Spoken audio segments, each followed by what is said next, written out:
Hi friends, నమస్తే. Welcome to our channel. యూట్యూబ్లో videos చేసి చాలా డేస్ అయిపోయింది. రీసెంట్గా వైజాగ్ ఒక షార్ట్ ట్రిప్ వేసాం. ఇదంతా ఒక ఫుల్ బ్లాగ్ రెడీ చేసా, చూసేయండి.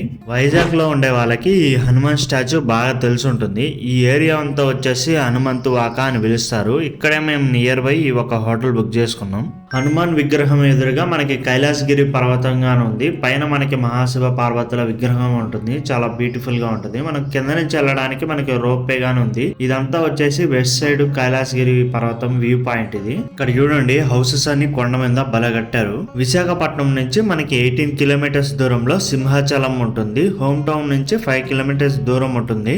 విష్ణుమూర్తి దశావతారాల్లో ఒకటైన లక్ష్మీ నరసింహస్వామి అవతారం మనకి సింహాచలంలో ఉంటుంది. బస్ స్టాప్ నుండి టెంపుల్ దగ్గర వరకు మనకి బస్సెస్ అవైలబుల్ గా ఉంటాయి. లేదంటే మనం నడుచుకుని వెళ్ళడానికి 1.2 కిలోమీటర్స్ వరకు 1000 స్టెప్స్ ఉంటాయి. ఏపీఎస్ఆర్టీసీ సింహాచలం బస్ స్టాప్ ఇది. 2 hours later. నెక్స్ట్ విజిటింగ్ వచ్చేసి మనకి వైజాగ్ లో ఉన్న ఫిషింగ్ హార్బర్. ఇది వైజాగ్ సిటీ నుంచి మనకి అప్రాక్సిమేట్లీ ఒక 20 కిలోమీటర్స్ వరకు ఉంటుంది. ఇక్కడ నుండి ఇంటర్నేషనల్ ఎయిర్పోర్ట్ వచ్చేసి ఒక 14 కిలోమీటర్ డిస్టెన్స్ లో ఉంటుంది. రైల్వే స్టేషన్ గానీ ఒక 5 కిలోమీటర్ డిస్టెన్స్ లోనే ఉంది. ఇది ఒక కొత్త ప్రపంచంలో ఉంటుంది ఫిషింగ్ హార్బర్ అంతా. వీడియో చాలా బాగుంటుంది, చూసేయండి. ఈ హార్బర్ లో చూడండి ఎన్ని బోట్స్ ఉన్నాయో. నేను ఇలాంటి హార్బర్ కి రావడం ఇదే ఫస్ట్ టైం. దాదాపుగా ఒక 2000 పైగా బోట్స్ ఉండొచ్చు ఇక్కడ. నేను మహాశివరాత్రి తర్వాత రోజు విజిట్ చేయడానికి వచ్చాయి ఫిషింగ్ హార్బర్ కి. ఎన్ని బోట్స్ ఉన్నాయి చూడండి. ఇక్కడ 80% బోట్స్ అన్ని ఇక్కడ ఉన్నాయి. పండగ కావడంతో ఫిషింగ్ కి ఏమి వెళ్ళలేదు బోట్స్ అన్ని.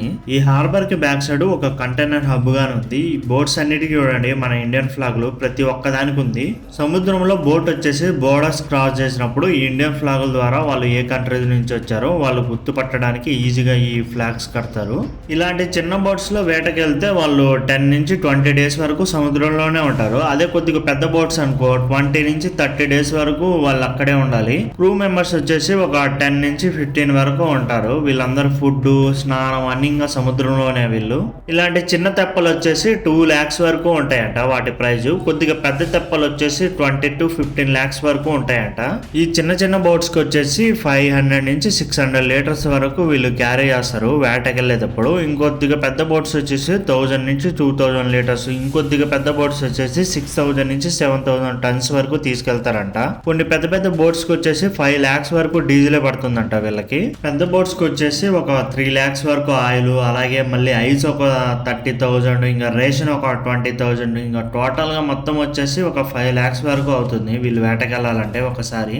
ఇయర్ కి 10 months మాత్రమే సముద్రంలో వేట జరుగుతుంది. మిగిలిన 2 months క్లోజ్ లో ఉంటుంది. ఈ 2 months లో వచ్చేసి చేపల పునరుత్పత్తి జరుగుతుంది. అందుకని ఈ 2 months ని గవర్నమెంట్ వచ్చేసి బ్యాన్ చేశారు చేపల వేట. ఏప్రిల్ 15th నుంచి జూన్ 14th వరకు చేపల వేట చేయడం వీళ్ళు ఆపేస్తారు. ఈ 2 months లో వీళ్ళు వచ్చేసి రిపేర్ వర్క్, రీమోడలింగ్ వర్క్ చేసుకుంటారు పడవలన్నిటికీ. వీళ్ళకి గవర్నమెంట్ నుంచి కొంత సహాయం అందిస్తారు ఈ 2 months లో. ఈ లారీలో ఉండేదంతా వచ్చేసి ఐస్. ఈ ఐస్ అంతా వచ్చేసి ఒక 30,000 వరకు ఉంటుంది. ఈ ఐస్ అంతా తీసుకెళ్లి బోట్ లోకి ఎక్కిస్తున్నారు. ఈ ఐస్ వల్ల చేపలు, పట్టిన చేపలు వచ్చేసి వాళ్ళకి ఫ్రెష్ గా ఉంటాయి. ఈ చేపల్ని ఉప్పులో నానబెడతారు, ఎందుకంటే ఈ ఫంగస్ అంతా పోవడానికి. తర్వాత ఇక్కడ ఉండే పెద్దవాళ్ళు గ్రేడింగ్ చేసి సెగ్రిగేషన్ చేసి క్వాంటిటీ వైజ్ ఇక్కడ ఉండే వాళ్ళకి అమ్మేస్తారు తక్కువ రేటుకి. ఈవినింగ్ టైంలో ఒక మార్కెట్ గానీ స్టార్ట్ అవుతుంది. ఇక్కడ మంచి చేపలని, ఫ్రెష్ చేపలని ఈవినింగ్ టైంలో మనం కొనుక్కోవచ్చు. ఇక్కడ కొన్ని టూరిజం బోట్స్ గానీ ఉన్నాయి, మీరు కావాలంటే తిరగచ్చు. ఈవినింగ్ డిన్నర్ కి ఒక స్ట్రీట్ లోకి వచ్చాము. ఇక్కడ ఫుడ్ తినేసి ఇంకా రూమ్ కి వెళ్ళి రెస్ట్ తీసుకొని ఇంకా నెక్స్ట్ డే మార్నింగ్ మీరే చూస్తారు. ఇంకా మార్నింగ్ లేచి సన్ రైజ్ చూడడానికి బీచ్ రోడ్ లో ఇదంతా చుట్టేస్తున్నాం. మామూలుగా లేదు, ఒక్కో లొకేషన్ అయితే ఒక్కో డైమండ్ లా ఉంది. వైజాగ్ పీపుల్ అందరు అదృష్టవంతులు అబ్బా. 1 year అయిపోయింది బీచ్ కి వెళ్ళక. నెల్లూరులో ఉన్నప్పుడు దగ్గర ఉన్నప్పుడు అప్పుడప్పుడు వెళ్ళేది. ఇంకా ఇంత దూరం హైదరాబాద్కి వచ్చాక ఇంకా బీచ్ వైబ్స్ బాగా మిస్ అవుతున్నాం. అప్పుడెప్పుడో ట్రావెలింగ్ లో ఉన్నప్పుడు వెళ్ళేది తిరువనంతపురం, కొల్లం, చెన్నై ఇదంతా తిరిగేసి వచ్చా బీచెస్ కి. రోడ్డుకి ఆ పక్క కూర్చొని మంచిగా వ్యూ పాయింట్ ఎంజాయ్ చేస్తూ, ఇంకా లవర్స్ తో అయితే జంట పక్షులు చాలా ఉన్నాయి ఇక్కడ. మంచి వ్యూ పాయింట్ ఇది. సన్ రైజ్ ని బాగా ఎంజాయ్ చేస్తున్నారు. ఇక్కడ ఐ లవ్ యూ సింబల్ గానీ డాల్ఫిన్స్ తో బలగట్టారు ఐ లవ్ యూ వైజాగ్ అని. ఎప్పుడో చిన్నప్పుడు వచ్చా వైజాగ్ కి. చాలా ఇయర్స్ అయిపోయింది. చాలా డెవలప్ అయింది వైజాగ్. చాలా మంచి మంచి ప్లేసెస్ ఉన్నాయి, మంచి వ్యూ పాయింట్స్ ఉన్నాయి, బీచెస్ ఉన్నాయి. అలాగే మంచిగా టూరిస్టిక్ హబ్ గా తయారు చేశారు వైజాగ్ ని. ఇంతకీ మీకు మార్నింగ్ టైమ్ లో సన్ రైజ్ ఇష్టమా, ఈవినింగ్ టైమ్ లో సన్సెట్ ఇష్టమో కామెంట్ చేయండి. వైజాగ్ లో చాలా బీచెస్ ఉన్నాయి. మెయిన్ గా వచ్చేసి ఆర్కే బీచ్, దాని పక్కన వచ్చేసి రిషికొండ బీచ్, యాడార బీచ్, భీమిలి బీచ్, ఇలా చాలా బీచెస్ ఉన్నాయి. ఇది వచ్చేసి యాడార బీచ్ కి మధ్యలో ఉంటుంది. సన్ రైజ్ చూడండి, వావ్ సూపర్ గా ఉంది. మామూలుగా లేదు. క్లైమేట్ గానీ ఎక్సలెంట్ గా ఉంది. బీచ్ నిశ్శబ్దంగా ఉంది. చాలా సూపర్ గా ఉంది ఈ లొకేషన్ అంతా. మేము కొద్దిసేపు ఈ లొకేషన్ లో చూసుకొని మళ్ళీ వేరే లొకేషన్ ఉంటే కొద్దిగా ముందుకెళ్ళి అక్కడ ఆగాము. అది కానీ సూపర్ గా ఉంది లొకేషన్.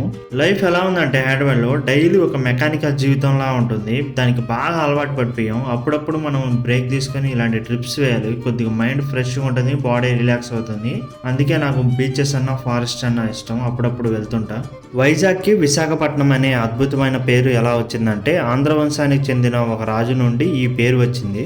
రాజు వచ్చేసి బనారస్ కు తీర్థయాత్రలకు వెళ్తున్నప్పుడు తన తాలూకు కులదేవత విశ్వేశ్వరుని ఇక్కడ అంకితం చేయబడిన ఒక మందిరాన్ని నిర్మిస్తారు. అందువల్ల ఇక్కడ విశాఖపట్నం అని పేరు వచ్చింది. విశాఖపట్నం అనే పేరుని పలకడానికి ఇబ్బందికరంగా ఉండడం వల్ల బ్రిటిష్ వాళ్ళు దీన్ని వైజాగ్ గా రీనేమ్ చేశారు. ఒక వండర్ఫుల్ సన్ రైజ్ చూడండి ఎంత బాగుంటుందో. సముద్రంలో ఒక పడవ చూడండి ఒంటరిగా ప్రయాణం చేస్తుంది. మన లైఫ్ గాని అంతే, మనం గాని ఒంటరిగానే ప్రయాణం సాగించాలి. మనతో పాటు ఎవరు రారు. యాక్చువల్ గా నేను ఎంబీఏ గానీ వైజాగ్ లోనే చేసి ఉండాల్సింది, కానీ కుదరలేదు కొన్ని కారణాల వల్ల. వైజాగ్ లో చాలా ప్లేసెస్ ఉన్నాయి, మంచి మంచి ప్లేసెస్ చూపించడానికి. నేనంతా టైం సరిపోక నేను చూపించలేదు. బీచెస్, ఫిషింగ్ హార్బర్ ఇవే తిరిగేసాను. ఇంకా చాలా ప్లేసెస్ ఉన్నాయి. ఇటు పక్క రిషికొండ ఉంది, అలాగే సింహాచలం ఉంది, కైలాసగిరి పర్వతం, ఇంకా చాలా ప్లేసెస్ ఉన్నాయి. ఇవన్నీ కవర్ చేయాలి ఇంకోసారి వచ్చి వైజాగ్ కి.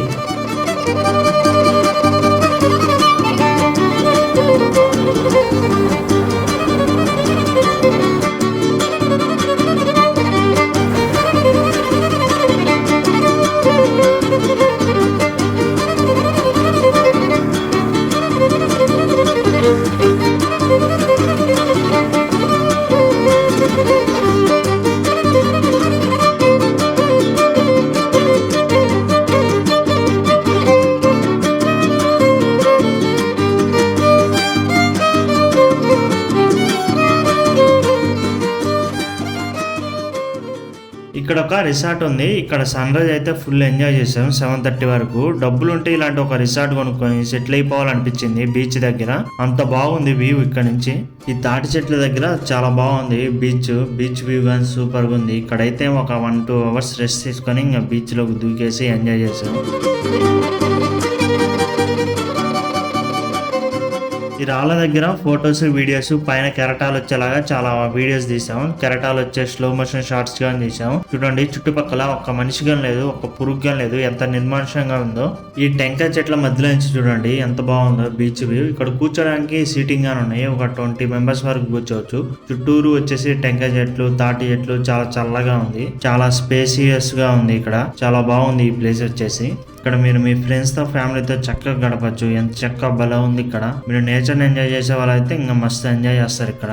Every year up to 50 million tons of plastic వచ్చేసి మన ఇండియన్ ఓషన్ లో కలుస్తుంది. మీరు దయచేసి రెస్పాన్సిబిలిటీగా తీసుకొని మీ వాటర్ బాటిల్ ని, వేస్టేజ్ ని అంతా డస్ట్బిన్ లో వేయండి. ఇక్కడతో ఇంకా ఈ బ్లాగ్ సమాప్తం. వైజాగ్ ట్రిప్ అయిపోయింది. నైట్ కి టికెట్ బుక్ చేసుకున్నాం Hyderabad, return to Hyderabad. Thanks for watching this video. Signing off and we are next వీడియోతో మళ్ళీ కలుద్దాం. జై హింద్.